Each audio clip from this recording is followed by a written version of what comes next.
اللہ تعالیٰ قرآن مجید میں فرماتا ہے، اللہ تم ایمان لانے والوں کو اس حال پر نہیں چھوڑے گا جس حال پر تم اب ہو، جب تک کہ وہ ناپاک کو پاک سے جدا نہ کر دے۔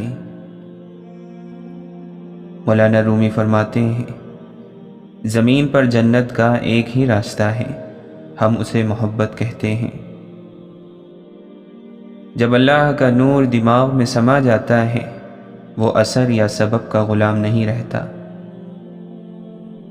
خالق کے ساتھ ادب کا دعویٰ غلط ہے جب تک تو مخلوق کے ساتھ ادب کا خیال نہ رکھے۔ امام شافعی رحمۃ اللہ علیہ فرماتے ہیں، حیرت ہے کہ انسان ہاتھ تو دنیا کے آگے پھیلاتا ہے اور گلہ خدا سے کرتا ہے۔ تمہاری عقل تمہیں بے فائدہ کاموں سے روکے تو تم واقعی عقل مند ہو۔ جو اپنی گفتگو میں سچ بولتا ہے اس کی خوش اخلاقی میں اضافہ ہوتا ہے۔ دعا کے وقت کسی گناہ یا اپنی کسی نیکی کا خیال دل میں نہ لاؤ، بلکہ اس وقت اللہ کی رحمت پر نظر رکھو۔ اللہ کے نبی صلی اللہ علیہ وسلم فرماتے ہیں، بے شک اللہ تعالی پریشان حالوں کی مدد کرنے والوں سے محبت فرماتا ہے۔ امام غزالی رحمۃ اللہ علیہ فرماتے ہیں، علم بغیر عمل کے جنون اور دیوانگی ہے، اور عمل بغیر علم کے کچھ نہیں۔ آپ فرماتے ہیں، وہی شخص زبان کی برائی سے نجات پاتا ہے جو اسے شریعت کی لگام کے ذریعے قابو کرتا ہے اور اسے اسی بات کے لیے استعمال کرتا ہے جو اسے دنیا اور آخرت میں فائدہ دے۔ حضرت ابو الدرداء رضی اللہ عنہ فرماتے ہیں، جو چاہتا ہے کہ وہ ہنستا ہوا جنت میں داخل ہو، اسے چاہیے کہ اپنی زبان کو ہمیشہ اللہ کے ذکر سے تر رکھے۔ مسعر بن کدام رحمۃ اللہ علیہ سے پوچھا گیا، کیا آپ اس شخص کو پسند کرتے ہیں جو آپ کو آپ کے عیبوں پر خبردار کرے؟ فرمایا، اگر تنہائی میں نصیحت کرے تو پسند ہے، اور اگر سرعام سمجھائے تو نہیں۔ ایک عقل مند سے پوچھا گیا، کسی شخص کی عقل کی پہچان کیسے ہوتی ہے؟ جواب دیا، گفتگو میں غلطی کم اور درستی زیادہ ہونے سے۔ حضرت علی رضی اللہ عنہ فرماتے ہیں، دنیا دھوکے باز نقصان دینے والی اور جلد فنا ہو جانے والی ہے، اس لیے اللہ نے دنیا کو نہ تو ثواب دینے کے لیے پسند فرمایا اور نہ عذاب دینے کے لیے۔ دنیا کی کوئی چیز تمہارے ہاتھ سے نکل جائے تو اس کا غم نہ کرو، اور کسی کے ساتھ کوئی نیکی کرو تو اس پر احسان نہ جتاؤ۔ تم سے صرف وہی محبت کرتا ہے جو تمہاری چاپلوسی نہیں کرتا، اور تمہاری تعریف بس وہی کرتا ہے جو تمہیں تمہاری تعریف نہیں سناتا۔ جب تمہیں تھوڑی بہت نعمتیں حاصل ہو تو ناشکری سے انہیں اپنے تک پہنچنے سے پہلے بھگا نہ دو۔ اپنے دوست کی عزت کرو، اس لیے نہیں کہ وہ تمہارے عیب جانتا ہے، اس لیے کہ وہ تمہارے عیبوں سے واقف ہونے کے باوجود تم کو دوست مانتا ہے۔ کنجوسی انسان کو ذلیل کر دیتی ہے۔ اللہ سے ڈرو، اس لیے کہ بخدا اس نے تمہاری اتنی پردہ پوشی کی ہے کہ گویا اس نے تمہیں بخش ہی دیا ہے۔ اے بندہ خدا، فوراً کسی پر گناہ کا عیب نہ لگا، شاید اللہ نے اسے بخش دیا ہو، اور اپنے کسی چھوٹے سے چھوٹے گناہ کے لیے بھی اطمینان نہ کر، شاید کہ اس پر تجھے عذاب ہو۔ وہ گناہ جس کا تمہیں رنج ہو، اللہ کے نزدیک اس نیکی سے کہیں اچھا ہے جو تمہیں خود پسند بنا دے۔ جب کوئی شخص دے کر جتلاتا ہے تو اس کا گناہ اس کے صدقے کے ثواب سے زیادہ ہو جاتا ہے۔ جب ایک بندہ مرتا ہے تو لوگ کہتے ہیں کہ وہ کیا چھوڑ کر مرا ہے، لیکن فرشتے پوچھتے ہیں کہ وہ اپنے ساتھ لایا کیا ہے۔ حضرت علی رضی اللہ عنہ فرماتے ہیں، مذہب سے اگر انسانیت اور خدمت نکال دی جائے تو عبادت باقی رہ جاتی ہے، جس کے لیے رب کے پاس فرشتوں کی کوئی کمی نہیں۔ حضرت علی رضی اللہ عنہ فرماتے ہیں، لالچ کا بندہ ایسا غلام ہوتا ہے جسے کبھی آزادی نصیب نہیں ہوتی۔ غلام قناعت سے کام لے تو آزاد ہے، اور آزاد انسان لالچی ہو تو غلام ہے۔ اللہ کی معرفت اور شناخت کے بعد وہ بہترین عمل جس کے ذریعے اللہ کا قرب حاصل کیا جاتا ہے، نماز ہے۔ حضرت امام حسن عسکری رحمۃ اللہ علیہ فرماتے ہیں، تمہارے بہترین دوست وہ ہیں جو تمہاری خطاؤں کو بھول جائیں اور تمہاری نیکیوں کو یاد رکھیں۔ دوست کو ترقی کرتے دیکھو تو فخر سے کہو یہ میرا دوست ہے، اور دوست کو جب مصیبت میں دیکھو تو سینہ تان کر کہو کہ میں اس کا دوست ہوں۔ حضرت علی رضی اللہ عنہ فرماتے ہیں، مجھے تعجب ہے اس شخص پر جو یہ دیکھ رہا ہے کہ روزانہ اس کی ذات اور عمر سے ایک دن کم ہو رہا ہے، لیکن پھر بھی وہ موت کی تیاری نہیں کرتا۔ آپ فرماتے ہیں، مجھے تعجب ہے اس شخص پر جو اللہ کے انتقام کی شدت کو جانتا ہے، پھر بھی گناہوں پر اصرار کرتا ہے۔ دل کی قوت کا سرچشمہ خدا پر توکل کرنے میں ہے۔ زمانے نے اپنی کمان میں تیر رکھ لیا ہے اور اس کا نشانہ خطا نہیں کرتا ہے اور اس کے زخم نہیں بھرتے ہیں۔ یہ تندرستی کو بیماری اور نجات یافتہ کو ہلاکت میں ڈال دیتا ہے۔ غم کی سادہ سی تعریف یہ ہے کہ غم انسان کو اس وقت ہوتا ہے جب وہ چاہتا کچھ اور ہے اور اسے ملتا کچھ اور ہے، اور جو اسے ملتا ہے اس کو وہ پسند نہیں کرتا۔ بار بار غور و فکر کرنے سے شک کے بادل چھٹ جاتے ہیں۔ بہت سے عزت دار ایسے ہیں جنہیں ان کی سختی نے ذلیل کر دیا، اور بہت سے ذلیل ایسے ہیں جنہیں ان کے اخلاق نے عزت دار بنا دیا۔ نرمی جس چیز میں بھی ہوتی ہے اس کو سجا دیتی ہے، اور سختی جہاں بھی ہوتی ہے اسے برا بنا دیتی ہے۔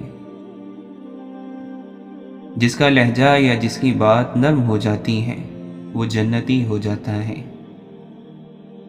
اللہ کے نبی صلی اللہ علیہ وسلم فرماتے ہیں، باتوں میں نرمی، کھانا کھلانا، آسانی پیدا کرنا اور اچھے اخلاق سے پیش آنا افضل عمل ہے۔ اللہ کے نبی صلی اللہ علیہ وسلم نے فرمایا، جانتے ہو چغلی کیا ہے؟ صحابہ نے کہا، اللہ اور اس کے رسول بہتر جانتے ہیں۔ فرمایا، کسی شخص کی بات دوسرے کے سامنے اس طرح بیان کرنا کہ ان کے درمیان فساد پیدا ہو۔ آپ صلی اللہ علیہ وسلم فرماتے ہیں، مومن کی مثال لہلہاتی کھیتی کی طرح ہے جسے مصیبتوں کی آندھیاں ادھر ادھر جھکاتی رہتی ہیں مگر توڑ نہیں سکتی۔ جب تم کسی گناہ کا ارتکاب کر بیٹھو تو اس کے بعد کوئی نیکی بھی کر لو، خفیہ گناہ کے بعد خفیہ نیکی، اور اعلانیہ گناہ کے بعد اعلانیہ نیکی۔ جو شخص اپنی بھلائیوں کو شہرت دیتا ہے اللہ تعالیٰ اس کی برائیوں کو ظاہر کرے گا، اور جو شخص دکھاوے کا عمل کرتا ہے اللہ تعالیٰ اسے دھوکے میں ڈالے گا۔ آپ فرماتے ہیں، وہ شخص جو تنہائی میں اللہ تعالیٰ کا ذکر کرتے ہوئے اللہ کے خوف سے رو پڑتا ہے، اللہ تعالیٰ اسے قیامت کے دن اپنے عرش کا سایہ عطا کرے گا۔ آپ فرماتے ہیں، جب تم دعا کرو تو عزم کے ساتھ کرو، اور کوئی دعا میں یہ نہ کہے کہ اگر تو چاہے تو فلاں چیز مجھے عطا کر، کیونکہ اللہ تعالیٰ سے کوئی زبردستی کرنے والا نہیں۔ اللہ نے ہر ایک جان کو پیدا فرمایا ہے، اس کی زندگی، رزق اور مصیبتوں کو لکھ دیا ہے۔ شیخ عبد القادر جیلانی رحمۃ اللہ علیہ فرماتے ہیں، ظاہر کا کچھ اعتبار نہیں، دل ہی مومن ہے، وہی موحد ہے، وہی مخلص ہے، وہی متقی پرہیزگار ہے، وہی زاہد، وہی صاحب یقین ہے، وہی عارف ہے، وہی عامل ہے، اور وہی بادشاہ ہے۔ باقی سب اس کے لشکر اور پیرو ہیں۔ جب تو لا الہ الا اللہ کہے تو اول اپنے دل سے کہے، پھر اپنی زبان سے کہے، اور اللہ تعالیٰ کی ذات پر توکل اور اعتماد کر، نہ کہ اس کے غیر پر۔ اپنے ظاہر کو شریعت کے ساتھ مشغول رکھ، اور اپنے باطل کو اللہ تعالیٰ کے ساتھ مشغول رکھ۔ خیر اور شر کو اپنے ظاہر پر چھوڑ دے، اور اپنے باطن کو خیر اور شر کے پیدا کرنے والے کے ساتھ چھوڑ اور مشغول کر۔ آپ فرماتے ہیں، اے ابن آدم، تو کون ہے؟ تو ایک ذلیل اور حقیر پانی سے پیدا کیا گیا ہے، اس لیے تو اپنی حقیقت کو پہچان۔ اللہ تعالیٰ کے سامنے تواضع کر اور اس کے سامنے جھک جا۔ جب تیرے پاس تقوی نہیں ہے تو اللہ تعالیٰ اور اس کے نیک بندوں کے نزدیک تیری کوئی عزت نہیں ہے۔ ریاکار منافق دنیا کو دین کے بدلے اختیار کرتا ہے، اور بغیر قابلیت کے نیک لوگوں کا لباس پہن کر ان کی سی باتیں کرتا ہے، ان کا لباس پہنتا ہے مگر ان جیسے اعمال نہیں کرتا، اور ان کی طرف اپنی نیت کا دعویٰ کرتا ہے، لیکن یہ نیت صحیح نہیں بلکہ غلط ہے۔ اللہ تعالیٰ کی محبت کوئی آسان بات نہیں، جو ہر ایک اس کا دعویٰ کرنے لگے، اور کتنے ہی لوگ ہیں جو اس کا دعویٰ کرتے ہیں حالانکہ محبت ان سے دور ہوتی ہے، اور کتنے ہی لوگ ہیں جو محبت کا دعویٰ نہیں کرتے حالانکہ محبت ان کے نزدیک موجود ہوتی ہے۔ جب اللہ کسی دل میں داخل ہوتا ہے تو پہلے اس کو تباہ اور برباد کرتا ہے، اور دل میں خواہشات اور آرزوؤں کے جو بڑے بڑے امراء بیٹھے ہوتے ہیں ان کے سر نیچے کر دیتا ہے۔ جب وہ اس بستی کو اچھی طرح اجاڑ لیتا ہے تو اپنا نور اس دل میں بھیجتا ہے، پھر یہ بستی نئے سرے سے آباد ہو جاتی ہے۔ پہلے اس تعمیر کو ویران کرتے ہیں، پھر اس تعمیر کو دوبارہ استوار کیا جاتا ہے۔ یہی بزرگی کا راستہ ہے اور یہی اللہ کا طریقہ ہے۔ جب کوئی شخص دن میں 5 مرتبہ اپنے محبوب سے دل بھر کے ملاقات کرنا شروع کر دیتا ہے تو دنیا دیکھتی ہے کہ وہ سکون اور اطمینان کا چلتا پھرتا مفہوم بن جاتا ہے۔ بندے اور اللہ تعالیٰ کے درمیان کوئی پہاڑ یا دیوار حائل نہیں ہے، بلکہ پیاس کے پردے سے بھی باریک پردہ ہے۔ تو آنا چاہے تو دروازہ کھلا ہے، اگر نہ آئے تو اللہ تعالیٰ بے نیاز ہے۔ شیخ عبد القادر جیلانی رحمۃ اللہ علیہ فرماتے ہیں، اللہ کے سوا ہر چیز غیر اللہ ہے، تو اللہ تعالیٰ کے مقابلے میں غیر اللہ کو قبول نہ کر، اس لیے کہ اس نے تجھے اپنے لیے پیدا کیا ہے۔ غیر اللہ میں مشغولیت اور گھرے رہنے کی وجہ سے اللہ تعالیٰ سے اعراض کر کے اپنے اوپر ظلم نہ کر، ورنہ اللہ تجھے ایسی آگ میں جھونک دے گا جس کا ایندھن آدمی اور پتھر ہے۔ اللہ تعالیٰ نے انسان کو فقط اپنی معرفت اور وصال کے لیے پیدا فرمایا، لہٰذا انسان پر واجب ہے کہ وہ دونوں جہاں میں اس چیز کی طلب کرے جس کے لیے اسے پیدا کیا گیا ہے۔ اللہ تعالیٰ کو یاد کرنے والا ہمیشہ کے لیے زندہ ہے، اور وہ ایک زندگی سے دوسری زندگی کی طرف منتقل ہوتا ہے، سوائے ایک لمحے کے اس کے لیے موت نہیں۔ جب تک تو اپنے باطن سے توبہ نہ کرے اور اندرونی اخلاص پیدا نہ کرے، اس وقت تک تیرے ظاہر کا اعتبار نہیں۔ جب اللہ تعالیٰ کی محبت کسی شخص کے دل میں ٹھہر جاتی ہے تو بندہ اس سے مانوس ہو جاتا ہے اور ہر اس چیز کو دشمن سمجھنے لگتا ہے جو اس کو اللہ تعالیٰ کے انس سے غافل کر دے۔ فرشتے تمہارے ظاہر کی نگرانی کرتے ہیں اور اللہ تعالیٰ تمہارے باطن کی نگرانی کرتا ہے۔ جب تک تیرا غرور اور غصہ باقی ہے، اپنے آپ کو نیک لوگوں میں شمار نہ کر۔ جہاں نور ہوتا ہے وہاں ظلمت نہیں ہوتی، جہاں ظلمت ہو وہاں نور نہیں رہ سکتا۔ فرمایا کہ جب اللہ تعالیٰ نے حضرت آدم علیہ السلام سے صرف ایک گناہ سے نورانی لباس نکال لیا تو سوچو کہ جو لوگ گناہ پر گناہ کرتے ہیں تو ان کے پاس نور کہاں رہے گا۔ جو نور نماز، روزہ اور ذکر سے آیا تھا وہ گناہ کرنے سے ختم ہو جاتا ہے۔ اللہ کی محبت کی سب سے بڑی اور سب سے بھاری نشانی اس کی اطاعت ہے۔ اگر آدمی اللہ کا مطیع نہیں ہے، فرما بردار نہیں ہے، اللہ کے احکام پر نہیں چلتا، منمانی زندگی گزارتا ہے، تو اللہ تعالیٰ کی محبت کبھی اس کے دل میں پیدا نہیں ہو سکتی۔ دنیا میں ہمیشہ رہنے کا خیال نہیں ہونا چاہیے۔ جو آدمی ہمیشہ دنیا میں رہنے کے خیال میں رہتا ہے، بڑی بڑی عمارتیں بناتا ہے، بے ضرورت چیزوں میں دل لگاتا ہے اور دنیا کا سامان جمع کرتا رہتا ہے اور اسے یاد ہی نہیں رہتا کہ مجھے یہ سب کچھ چھوڑ کر جانا ہے، تو اسے سکون کی زندگی مل ہی نہیں سکتی۔ گناہ کا ایک بہت بڑا وبال یہ ہے کہ اللہ کی اطاعت اور اس کی عبادت میں کوئی مزہ اور حلاوت محسوس نہیں ہوتا، کیونکہ گناہ کرتے کرتے جب دل مردہ ہو جاتا ہے تو اس کو اطاعت اور عبادت میں مزہ نہیں آتا۔ اس سے یہ دولت چھن جاتی ہے۔ اب نماز ہو، ذکر ہو یا تلاوت ہو، سب اس کو بے مزہ معلوم ہوتے ہیں۔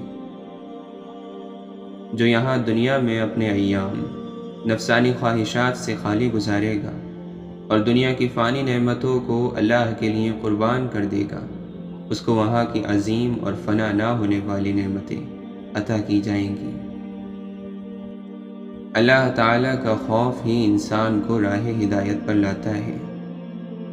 اللہ کے دوست خاص طور پر اللہ کا ڈر اپنے دلوں کے اندر رکھتے ہیں۔ اسی ڈر کی وجہ سے گناہوں سے بچتے ہیں۔ ان کو ہر وقت ڈر اور خوف لگا رہتا ہے کہ نامعلوم موت کب آ جائے، اللہ کے سامنے حاضری ہو جائے، نہ معلوم میرے گناہوں کے بارے میں میرے ساتھ کیا سلوک کیا جائے گا، کہیں ایسا تو نہیں کہ مجھ کو جہنم میں پھینک دیا جائے۔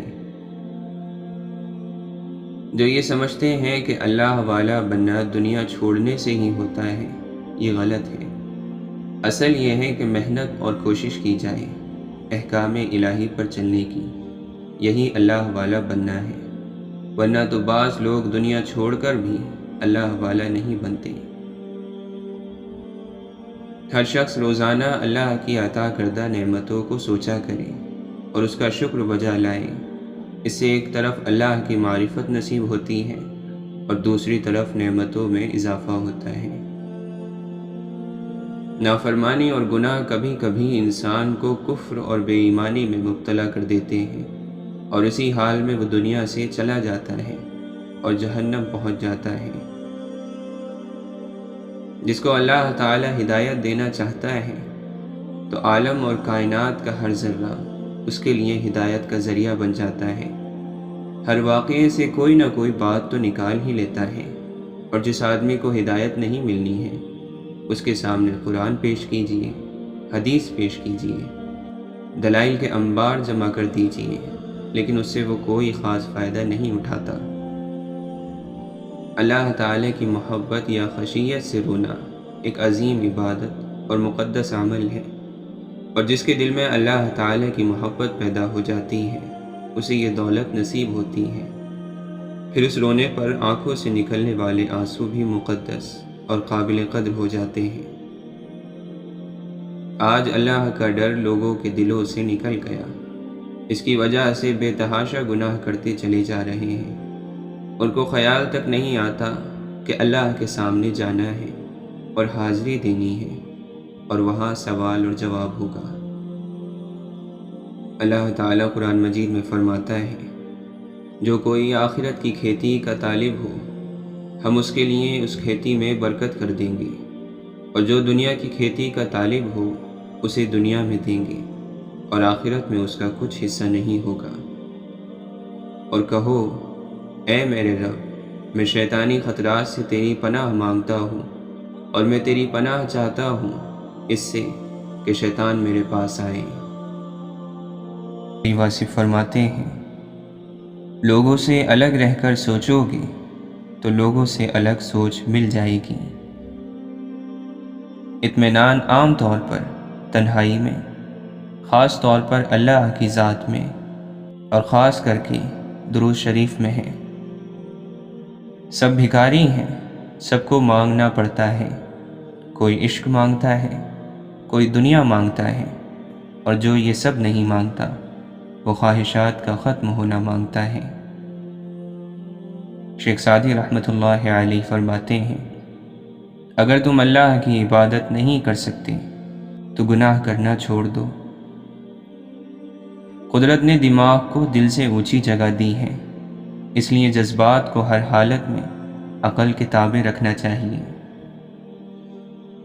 ممتاز مفتی فرماتے ہیں، مجھے یہ آرزو بھی نہیں کہ اللہ والا بن جاؤں یا بزرگی مل جائے یا مست ہو جاؤں۔ مجھے مرتبے کی طلب نہیں، میری دانست میں عام انسان بذات خود ایک عظیم مرتبہ ہے۔ مجھے صرف ایک آرزو رہی کہ میرا رخ مثبت رہے، انسانوں کی طرف، اللہ کی طرف۔ حاصل کی ہوئی چیزوں کو تو بچہ خود رکھ کر بھول جاتا ہے، لیکن محرومی اپنا احساس بار بار دلاتی ہے، خاموشی یادوں کو بار بار دہراتی ہے۔ کوئی شخص رات کی ظلمتوں میں سے گزرے بغیر طلوع سحر کا نظارہ نہیں کر سکتا۔ جو شخص روکھی سوکھی کھا کر بھی مطمئن رہتا ہے وہ سب سے زیادہ دولت مند ہے، کیونکہ اطمینان فطرت کی سب سے بڑی دولت ہے۔ علم رکھنے والا اگر اس پر عمل نہ کرے تو وہ ایک بیمار کی مانند ہے، جس کے پاس دوا ہے لیکن وہ استعمال نہیں کرتا۔ اگر ہم اپنی مصیبتوں کو ایک دوسرے سے بدل سکتے تو ہر شخص اپنی ہی مصیبت کو غنیمت جانتا۔ زندگی کا ہر لمحہ نہایت قیمتی ہے، جس کا اندازہ قیامت کے روز ہوگا۔ سب سے بڑا اور بہتر کام وہ ہے جو علم کو استعمال کرتے ہوئے سر انجام دیا جائے۔ اصل ایمان یہ ہے کہ جب انسان کے دل میں بے حیائی کا خیال آئے تو اللہ تعالی سے حیا کرے اور اس سے شرمائے۔ خود کو پہچانے بغیر زندگی بسر کرنا بے وقوفی اور جہالت ہے۔ انسان اپنے آپ کو خواہشات کے پتھروں میں چنواتا رہتا ہے، اور جب آخری پتھر اس کی سانس روکنے لگتا ہے تو پھر وہ شور مچاتا ہے۔ ہوس، مال، لذت وجود چھوڑ دی جائے تو زندگی بہت آسان ہو جاتی ہے۔ جو چیز استعمال ہوتی ہے وہ ترقی کرتی ہے، اور جو استعمال نہیں ہوتی وہ ضائع ہو جاتی ہے۔ اس بندے میں کوئی اچھائی نہیں جس کو تعلیم حاصل کرنے کا کوئی شوق نہیں۔ ہمارا امیر اور غریب ہونا ہماری روح پر منحصر ہے۔ جب تک انسان دوسرے کی جگہ پر کھڑا نہ ہو اسے پوری بات سمجھ میں نہیں آتی۔ واصف علی واصف فرماتے ہیں، جس چیز پر آپ کو غرور ہے یا کم از کم فخر ہے وہ آپ اللہ کی راہ میں لگا دو تو پھر آپ کا مسئلہ حل ہو جائے گا۔ جب حسن تھا تو آئینے نہیں تھے، اب آئینے ہیں پر حسن کہاں۔ تم غریبوں کی ختم نہ ہونے والی مصیبتوں پر ہنستے ہو، مگر تمہیں یہ معلوم نہیں کہ اگر درخت کا نچلا حصہ لاغر مردہ ہو رہا ہے تو کسی روز وہ بالائی حصے کے بوجھ کو برداشت نہ کرتے ہوئے گر پڑے گا۔ انسان کی زبان جھوٹ نہیں بولتی، انسان جھوٹ بولتا ہے، اور جب زبان بولنا شروع ہوگی تو وہ سچ ہی بولے گی۔ جھوٹ بولتے رہو گے تو ایک دن اس مٹھی جتنے دل پر پہاڑ جتنا بوجھ ڈال دو گے۔ حقیقت سے اپنے آپ کو بچانا ہمیں بہترین انسان بننے میں مدد نہیں کر سکتا، ہرگز نہیں۔ واصف علی واصف فرماتے ہیں، اور ارادوں کے ٹوٹنے سے آپ کو ایک بات کا احساس ضرور ہو جاتا ہے کہ آپ نے یہاں ٹھہرنا نہیں ہے۔ اگر یہاں ٹھہرنا مشکل ہے اور یہاں سے چلے جانا ہے تو جانے سے پہلے کوئی کام کر جاؤ۔ اپنے نصیب پر خوش رہنا چاہیے، اپنی کوششوں پر راضی رہنا چاہیے اور کوششوں کے انجام پر بھی راضی رہنا چاہیے۔ دوسرے انسانوں کے نصیب سے مقابلہ نہیں کرنا چاہیے۔ جو ذرہ جس جگہ ہے وہیں آفتاب ہے۔ بے حساب مانگو، بلا جھجک مانگو، کیونکہ وہی تو ایک ذات ہے جو واپسی کا تقاضا نہیں کرتی۔ حضرت علی رضی اللہ عنہ فرماتے ہیں، دعا ایک پرندہ ہے اور درود شریف اس کے پر ہے۔ وقت کو وقت پر آنے دو، پھر وقت کا مزہ آئے گا۔ وہ سب سنتا ہے لیکن اسے خاص طور پر سنتا ہے جو صرف اسے پکارتا ہے۔ وہ سب کے پاس ہے لیکن اس کے پاس خاص طور پر ہے جو اس کی تلاش میں ہے۔ وہ سب کو دے رہا ہے لیکن اسے خاص دے رہا ہے جو پورے یقین سے مانگ رہا ہے۔ دیکھنا کہیں زندگی آسان بناتے بناتے موت نہ مشکل ہو جائے۔ کسی غمزدہ کی آنکھ سے آنسو چرا کر اس کے چہرے پر خوشیاں بکھیرنا عظیم نیکی ہے۔ زندگی بغیر محبت کے مصیبت ہے اور بغیر عقل کے حیوانیت ہے۔ ہمیں شریعت نے گناہ سے نفرت کرنے کا حکم دیا ہے، گناہ گار سے نہیں۔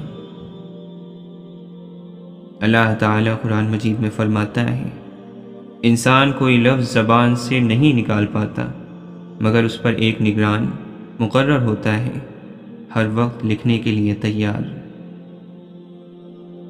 مسلمانوں کا ایک مرض یہ بھی ہے کہ وہ دوسروں کی آخرت بنانے کے لیے بے چین ہیں مگر اپنی صرف دنیا بنانے کے لیے سرگرداں ہیں۔ آپ کروڑوں سال وہاں زندہ رہو گے، ایک آنسو بھی وہاں اپنی آنکھ میں لانا چاہو گے نہیں آئے گا۔ یہاں تنہائی میں اس کے لیے تڑپنے اور رونے کا جو مزہ ہے وہ دنیا کی کسی بھی چیز میں نہیں ہے۔ ہماری بدقسمتی تو یہ ہے کہ ہمیں رونا تکیوں پر آتا ہے، سجدوں میں نہیں۔